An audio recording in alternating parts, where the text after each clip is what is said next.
even the capitation grant that we get as schools is not enough.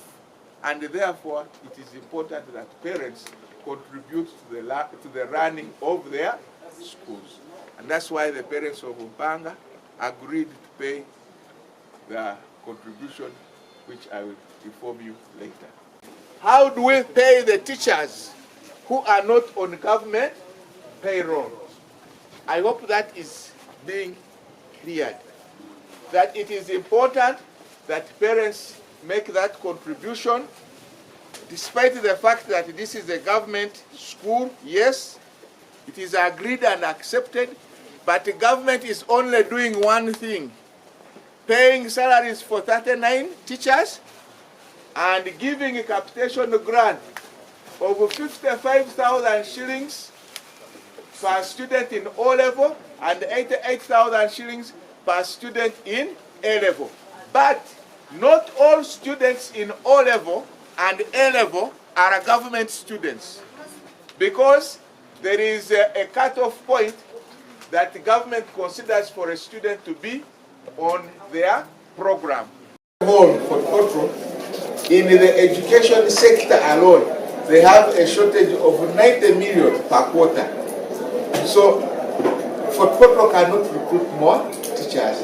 And if Fort Portal cannot, it means also Mpanga cannot receive the teachers. So even the capitation grant we have is not enough. And it is restricted, by the way. You can't use capitation grant to pay salaries for staff.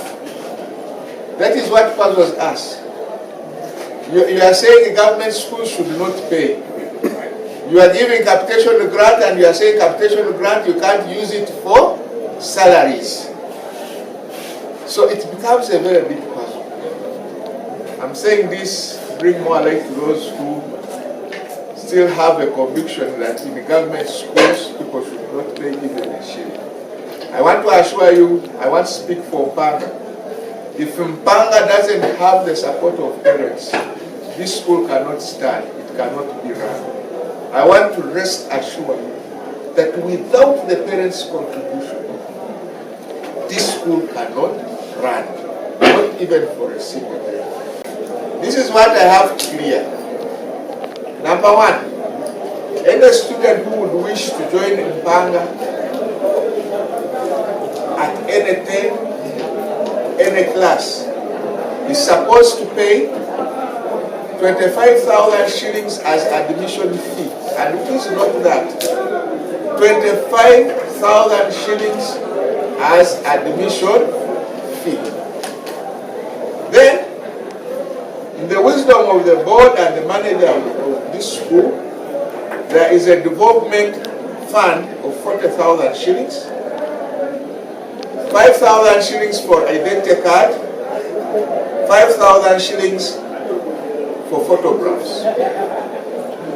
And the photographs we take must be of standard size, of the acceptable digital format.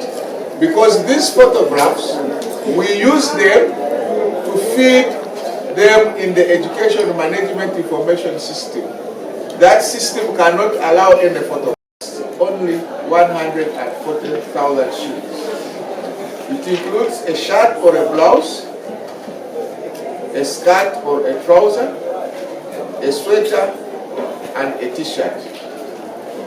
There has been some outcry that the price for the uniform is too high. Yes, we agree, it is too high.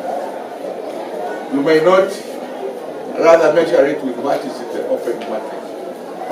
And some people have argued, why don't we allow parents to buy uniform from the open market? But that ceases it to be uniform, because uniform must be uniform. For purposes of quality control, uniform must come from a singular source, and the school must have control over it. 50,000 and senior 6, 200,000 shillings. Previously, senior 1 and 2 were paying 150, and senior 5 and 6 were paying 200,000 shillings. But this is where the improvement was made, that senior 1 and 5 be added at 50,000. 1, to cater for the increasing inflation. 2, ladies and gentlemen, the new curriculum is a very expensive curriculum. Go and ask any other teacher from any other school, whether government or private. 1, it places a lot of demand on the teacher. The teacher handling a new curriculum is not the same teacher that handles or handled the old curriculum. When it is time to do continuous assessment items, I think that is the worst scenario situation of a teacher, because it's supposed to be a one-on-one interaction between the teacher and the learner. When it comes to supervising projects, it becomes another hectic activity. When we talk of KAIs, the continuous assessment items, actually the list we use is about 400 rims when we are conducting KAIs. But sometimes the rims go up to 500 and 600. Because you find an assessment booklet for a KAI exercise has about 25 pages, 26 pages. And each student is entitled to a booklet of 25 or 26 pages.